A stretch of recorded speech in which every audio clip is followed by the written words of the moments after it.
can you share one or two of the mistakes you've seen that maybe you've seen other more commonly, or just that come to mind of? Well, let's see. If a realtor had known this, it would have avoided a problem. Or let me see. This is where I get to hem and haw until I think of one. There was a broker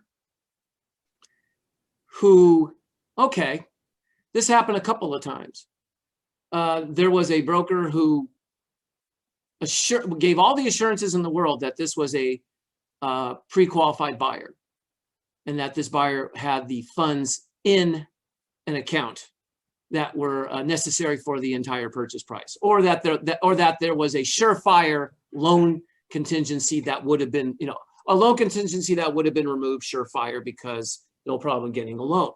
So based on that representation, we go to court, get a sale confirmed, get a court order confirming the sale to that purchaser, and then the loan doesn't come through, or there was some shenanigans or funny business with the, what's the letter called that the banks give? A letter of pre-qualification, pre-approval. Yeah, pre-approval letter. And the sale doesn't go through. But what do we have now? Now we have an order where we have to now go back to court and undo that order, undo that sale. And in the meantime, the property is off the market for that time, and we're losing potential sales.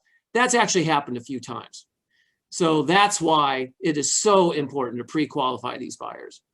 And you can't be shy in this business, as you know, Bill. When you're in court that day, if you're there and you're right before the hearing, you have to say in the most booming, loud voice, is there anyone here on the sale of this property in whatever, Northridge or whatever?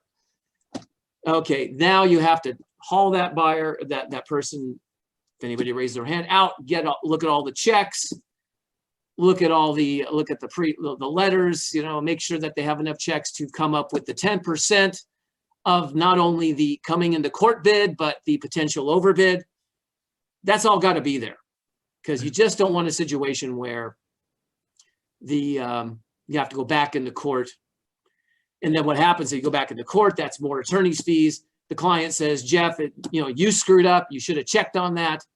And therefore, the client's going to give me a hard time on not paying me the fees that I had to for the services that I expended to prepare the petition to revoke the sale. So I'm out, because I'm not going to get into an argument. Client's probably right. Should have done a better job. Anyway, so like I said, the more experience the broker has in these sales, the easier my job is, and the more confidence I have in that the job will be a proficient. Lack of word, but yeah. So no, it was great. I think, and I hope we're listening here.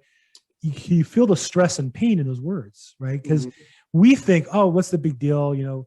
As real estate agents, occasionally buyers fall out, you resell the house, but there's a lot more to it in court. You go back to the judge and tell him it fell out.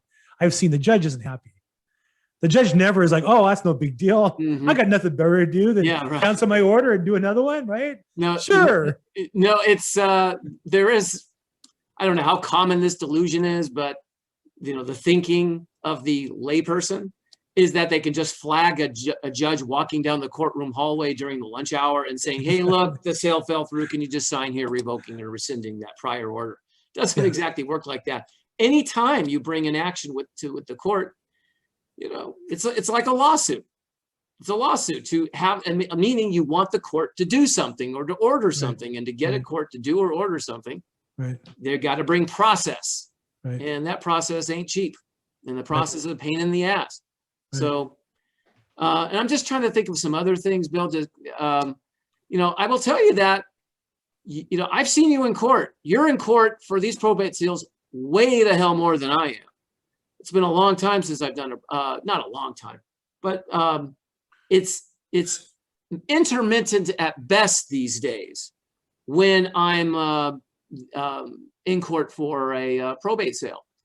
And when I am, it's so quote unquote rare. They're fun because you're not there for anything adversarial. You get to feel like a big shot going up there and saying, hey, any overbidders? Oh, overbidders, come on up. This is great. Oh, yeah.